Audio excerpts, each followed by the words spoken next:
For years, I've been investigating the case of the former leader of Lebanese Shia community, Imam Musa al-Sadr.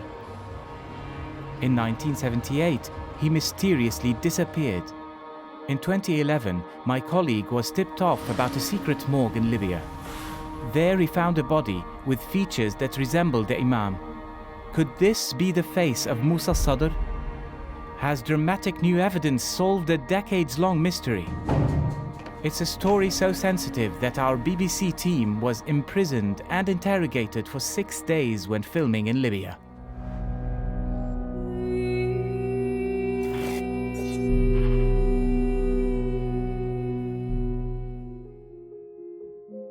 Imam Musa al-Sadr rose to fame in the 1960s as the leader of Lebanese Shia community. أولاً مفكر كبير وثانياً قائد كبير.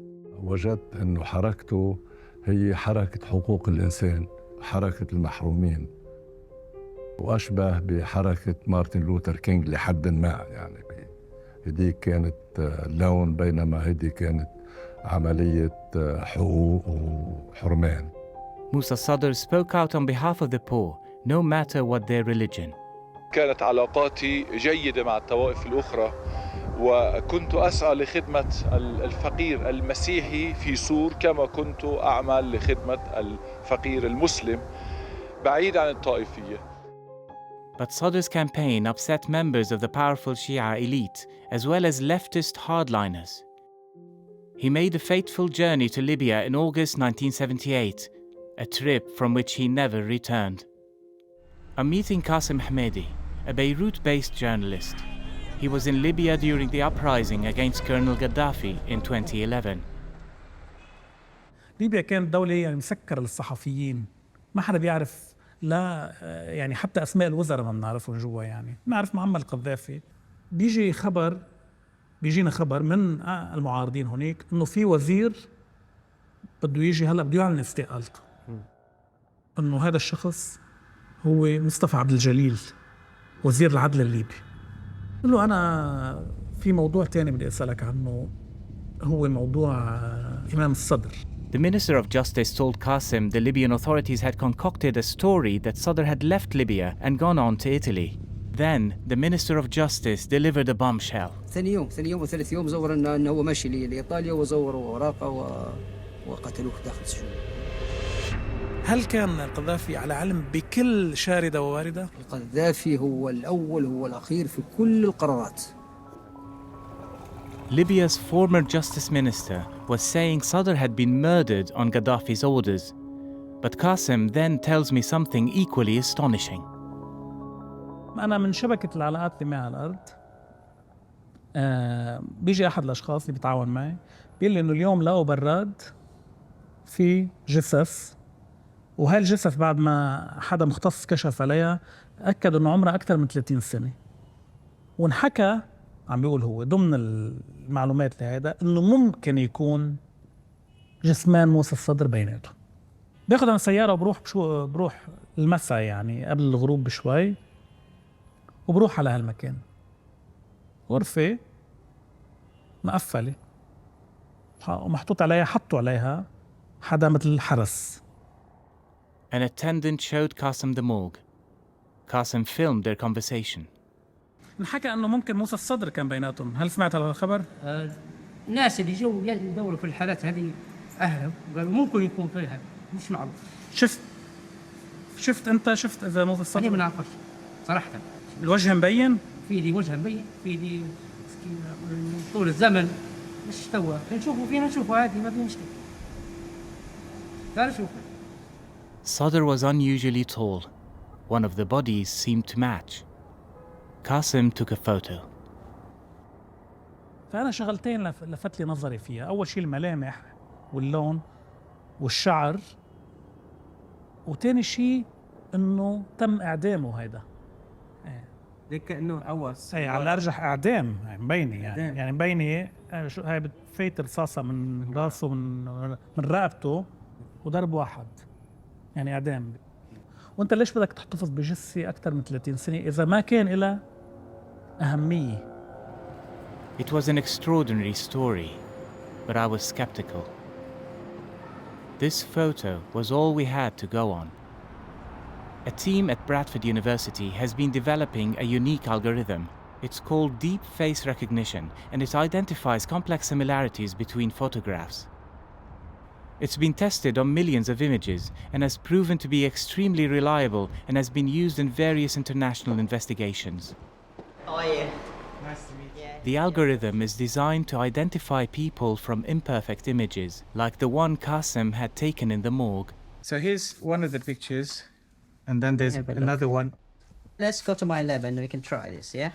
The algorithm assesses two photographs to see if they're images of the same person. Professor O'Gale is going to compare the image from the morgue with 4 genuine photos of Sadr. The higher the number on the scale, the more likely it's the same person or a family member. According to Professor O'Gale, if it's below 50, they're probably not related. Between 60 and 70 means either the same person or a close relative. 70 or more is a direct match. The way a computer looks at the faces, it looks at the color, the texture, also various shapes of the face. So you got the eyes, the nose, the forehead, and so on, and these proportions. And it will actually create a number of what we call features, or these are numerical values. So it can create like thousands of these numbers. And what it's doing is it's comparing these thousands of numbers from one face to the other. So what I'm going to do is I'm going to run this image against everything else that we know is him. So what we are getting here are 58. It's in the 60s. So these are actually, given the image, these are not bad numbers. A number of facial features are missing in the morgue photo, so it's not ideal. Even so, it scores highly against all 4 images of Musa Sadr. 60s, they are either siblings, close relatives, you know, that kind of thing. So there is a high probability that this could be him. Wow. To test this conclusion, the professor compares our photo with images of 100 Middle Eastern men. None are related to Sadr, but they all resemble him in some way. Then he compares the morgue photo with pictures of Sadr's family members. The family photos score much higher than the 100 random faces, but the best results are when our photo is compared with pictures of Musa Sadr himself. So you are saying that these are numbers that are not to be dismissed. Definitely, yeah. And how confident are you about your algorithm? Well, I'm very confident. The algorithm has been trained on millions and millions of images. Back in 2011, when Qasim was in Libya, he found a country in chaos, as the footage he shot clearly shows. If he really had discovered Sadr's body, we too had to go to Libya. People close to Sadr had warned him not to accept Colonel Gaddafi's invitation. Nevertheless, on the 25th of August 1978, he flew to Tripoli, together with his chief of staff, Sheikh Mohammed Ya'oub, and a journalist, Abbas Badruddin. Witnesses say Sadr was treated rudely when he arrived. At his hotel, he was prevented from making international calls. His frustration mounted as Gaddafi repeatedly delayed their meeting. من 6 أيام ما قدر يقابل القذافي. هو كمان ناطر المواعيد، بس غيره اجى المواعيد مع انه كان في لبنانيه مش من يعني باهميته. At 1:30 p.m. on the 31st of August, after 6 days of waiting, Sadr was seen being driven away from the hotel in a government car. All confirmed reports of him and his companions end at this point. Until now, because Qasim discovered that Sadr had later encountered the colonel at a mosque in Tripoli. Back in 2011, Qasim had tracked down 2 people who had been in the mosque that day. Both had seen Sadr and Gaddafi arguing over a verse in the Quran. يعني وهن ما بيعرفوا بعض بس عم بيرجعوا بيروا نفس الرواية تقريبا بنفس التفاصيل عن الخلاف حول هاي الصورة أو الآية اللي قالها قذافي. It's time to look for the morgue where Qasim had found the body. It's somewhere here in central Tripoli, but our trip is about to run into difficulties. We knew we had been under surveillance since we arrived in Libya. and were being followed everywhere. هذه الغرفة اللي على اليمين أنا فتحها. هذا المبنى هون وراك. It's the right building, but it's no longer a morgue. This was the last thing we were able to film.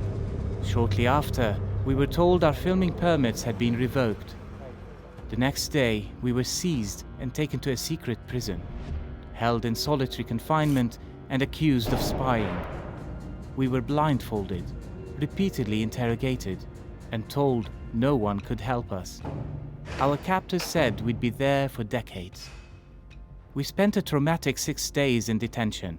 After pressure from the BBC and diplomatic intervention, we were released and deported from Libya.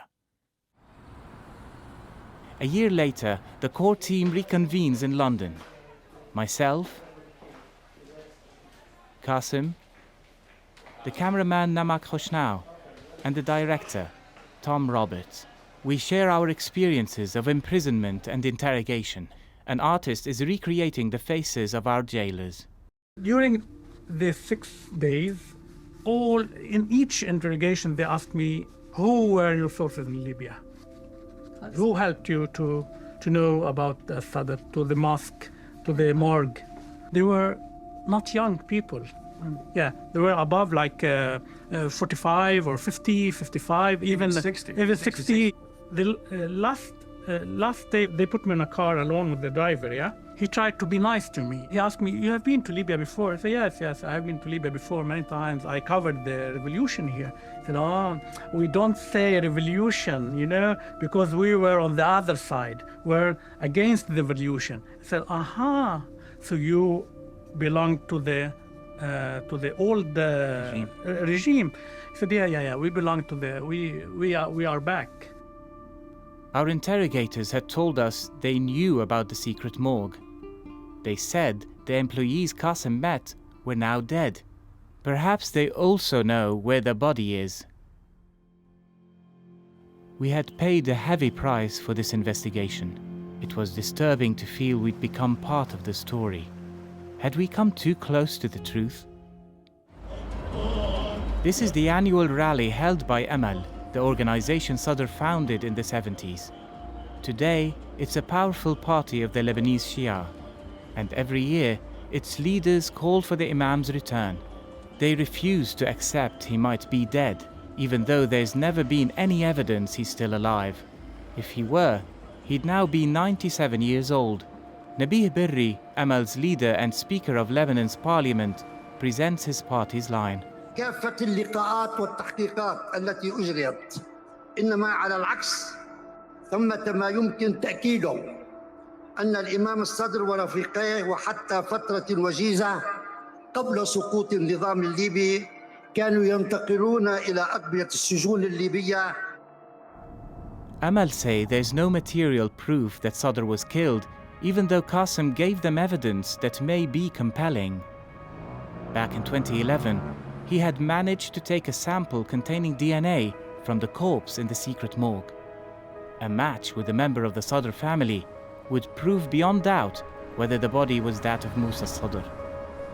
Qasim gave the sample and a file of evidence to senior officials in Speaker Berri's office, but they never got back to him. Later, Amal told the BBC the sample had been lost. In Lebanon, the BBC showed the results of the photo analysis to Musa Sadr's eldest son, an investigating judge, and a senior figure from Amal. They were not convinced. شكركم على اللي عملتوه. مرقنا بهالقصص والحكايات كثيرا يعني أكثر من نقطة شفتها بالفيلم تثبت لي إنه هذا ما لنا علاقة فيها. The Amal official went on to question the veracity of the analysis, as well as the BBC's motivation for undertaking its investigation. Despite the obstacles, we now know a great deal more about what happened to Imam Musa Sadr. We know he was almost certainly murdered, and we may even have found his body. But until the current Libyan authorities and the Amal leadership have the will to examine the facts, neither this mystery nor this remarkable man can be laid to rest.